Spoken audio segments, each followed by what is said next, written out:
Hello! In this video, I'm going to show you how to set up a reply button on messengers. First of all, you need to select the page that you want to set up with, and then click Manage. And then after that, you go to the Auto Replies menu, and then choose Inbox Setup. And then you scroll down to the reply button on Messenger section, and then click Add button here. And then you will see on the left side is the message, and on the right side is the response message. If you want to see where it is, so you click to see example. This is on the messengers, and then our reply button will be shown like this. Okay, so let's get started. For the message, you can put like keywords that you think your customers will ask for or want more information. For example, I'll put like contact. So I provide my contact channel like my Facebook page,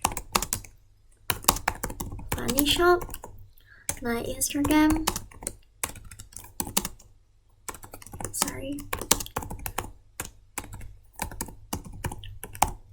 funny shop, official, and then feel free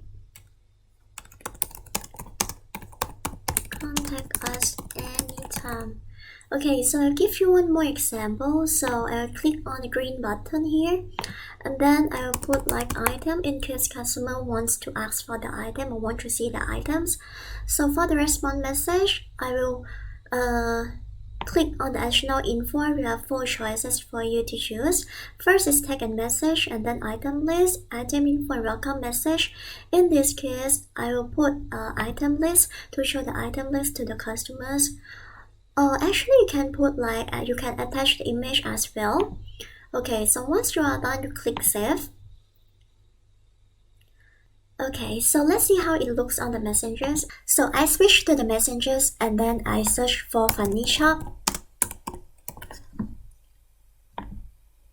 And then you will see the reply button here, like this. And then to test, you click contact.